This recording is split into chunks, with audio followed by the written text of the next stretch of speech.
دن ہو یا رات، کراچی کے بیشتر ریستورانوں اور فوڈ سٹریٹس پر جو منظر عوام نظر آتا ہے وہ دوستوں کا مل بیٹھ کر شیشہ پینا ہے، جبکہ بعض لوگوں نے تو شیشہ کیفے جانے کی زحمت سے بچنے کے لیے اسے خرید کر گھر پر ہی رکھ لیا ہے۔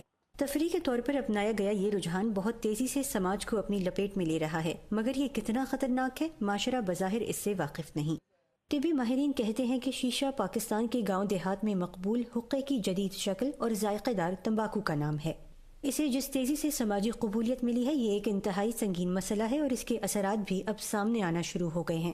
ہم نے جو ریسرچ کی اس کے مطابق ہم نے دیکھا ہے کہ جو پیرنٹس اپروول ریٹنگ فار شیشہ از ویری ہائی، اس لیے کہ پیرنٹس کو یہ میسج دیا گیا ریسٹورانٹ اونر کی طرف سے کہ جناب اس میں تو صرف فلیورز ہیں، اس میں تو صرف فروٹس ہیں، اس کا کوئی نقصان نہیں ہے۔ حالانکہ یہ سوچنا چاہیے کہ اس میں نکوٹین کیوں رکھا گیا ہے۔ مقصد نکوٹین رکھنے کا یہ ہے کہ نوجوان اس کا عادی ہو جائے، اور ہمارے پاس اب ایسے نوجوان آ رہے ہیں کہ جو شیشہ سے ایڈکٹ ہو چکے ہیں کہ اس کے بغیر نہ وہ ایگزام دینے کے قابل ہیں، اس کے بغیر وہ پڑھ نہیں سکتے، اور ڈیلی ان کو شیشہ استعمال کرنا پڑ رہا ہے۔ کراچی کے گلی محلوں میں شیشہ کیفے کی تعداد بڑھتی جا رہی ہے۔ عموماً ایک شیشے کی قیمت 200 روپے سے شروع ہوتی ہے۔ سلطان غازی کا ایک چھوٹا شیشہ کیفے ہے جہاں صرف ایک دن کی کمائی تقریباً 10,000 ہے، اور کیفے کے مینیو میں 100 کے قریب فلیورز ہیں۔ 3 سال ہو گئے ہیں ماشاءاللہ اس کو۔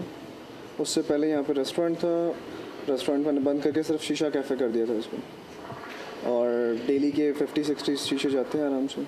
عالمی ادارہ صحت کے مطابق 1 گھنٹہ شیشے کا استعمال 100 کے قریب سگریٹس پینے کے برابر ہے۔ ڈاکٹر جاوید کہتے ہیں کہ انہوں نے کراچی سے شیشے کے مختلف فلیورز کے پیکٹس خرید کر امریکہ بھیجے ہیں، جہاں ماہرین نے تجزیہ کر کے ان میں نکوٹین اور ایسے خطرناک کیمیکلز کی نشاندہی کی ہے جن سے کینسر ہو سکتا ہے۔ وہ کہتے ہیں کہ شیشے کے استعمال سے دمہ، امراض قلب، ٹی بی اور دیگر بیماریوں کے علاوہ خواتین اور مردوں میں بانجھ پن کا رجحان بھی بڑھ جاتا ہے، جبکہ حاملہ خواتین اس سے دور ہی رہیں تو بہتر ہے۔ اس میں جو ریسرچ ہوئی ہے اس کے اندر کاربن مونوکسائڈ کی لیول بہت ہائی ہوتی ہے۔ آپ کو پتہ ہے کاربن مونوکسائڈ جو ہے بلڈ کے ذریعے سارے جسم میں پہنچتی ہے، اور وہ آکسیجن کو ہٹا کر کے ریپلیس کر دیتی ہے، تو دل کو بھی پھر آکسیجن کم جاتی ہے، دماغ کو بھی آکسیجن کم جاتی ہے۔ اگر کوئی حاملہ خاتون شیشہ استعمال کرتی ہیں تو ان کے اندر کاربن مونوکسائڈ وہ معصوم بچے کو بھی جا رہی ہوتی ہے جو کہ ابھی پیدا ہونے والا ہوتا ہے۔ اس کے علاوہ اس میں آرسینک، اس میں لیڈ، اس میں کوبالٹ، اس میں ٹار، اس کے علاوہ بے شمار اور کارسینوجنز جو ہیں شیشہ کے اندر پائے جاتے ہیں۔ ایک محتاط اندازے کے مطابق پاکستان میں 50% نوجوان لڑکے شیشے کا استعمال کر رہی ہیں، جبکہ خواتین میں یہ تناسب 11 سے 15% ہے۔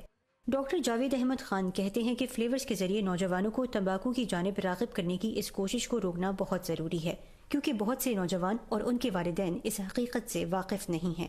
عالمی ادارہ صحت کی ایک رپورٹ کے مطابق پاکستان میں ہر سال 1 لاکھ افراد تمباکو کے استعمال سے موت کا شکار ہو جاتے ہیں۔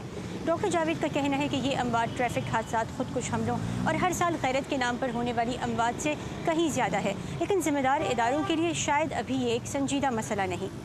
پاکستان میں تمباکو نوشی کی روک تھام کے لیے قانون موجود ہے، اور رواں سال سندھ اسمبلی میں شیشہ پینے پر پابندی سے متعلق ایک قرارداد بھی منظور کی گئی ہے، لیکن ماہرین صحت کا کہنا ہے کہ اگر ان قوانین کے تحت نوجوانوں کی حوصلہ شکنی کی جاتی تو کراچی سمیت پاکستان کے بڑے شہروں میں شیشہ پینے والوں کی تعداد میں اس تیزی سے اضافہ نہ ہوتا۔